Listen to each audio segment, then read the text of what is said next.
नमस्कार, स्वागत है आप लोगों का एक और वीडियो में। बचपन से हमें एक बात सिखाई गई कि औरत को चुप रहना चाहिए, पीछे रहना चाहिए और मर्दों से कम रहना चाहिए। लेकिन अगर मैं कहूँ कि हमारे वेदों में कभी सिखाया ही नहीं, तो चलिए आज वेदों के पन्नों को खोलते हैं और पेट्रियार्की को डिकोड करते हैं। पेट्रियार्की यानी पितृसत्ता शायद स्पिरिचुअलिटी से नहीं, फियर यानी डर से पैदा हुई थी। पहला झूठ, हमें बोला गया इंडियन कल्चर में औरतें हमेशा दबकर रहती थी। लेकिन जब आप असली वेदों और उपनिषदों को पढ़ते हो, वहां औरतें चुप नहीं मिलती है आपको। वहां औरतें मिलती है सवाल करते हुए, ज्ञान देते हुए और यूनिवर्स को चैलेंज करते हुए। औरतें वेद लिख रही थी, सिर्फ वेद सुनने की परमिशन नहीं थी। कुछ औरतें वेदों को लिख भी रही थी। लोपमुद्रा, अपाला और गोशा जैसे नाम ऋग्वेद के हाइम्स लिख रहे थे। अब ये समझो और सोचो, जो सोसाइटी औरतों को कम समझती थी, क्या वो उसके लिखे शब्दों को स्क्रिप्चर बनाती?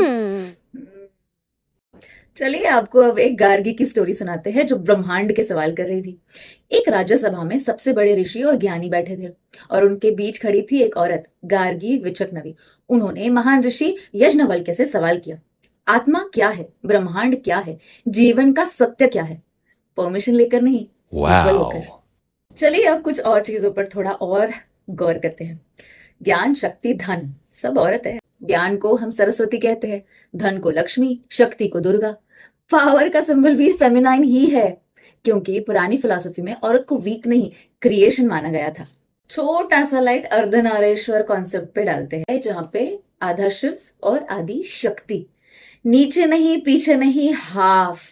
मैसेज बहुत सिंपल, फेमिनाइन और मैस्कुलाइन दोनों के बिना क्रिएशन अधूरा है।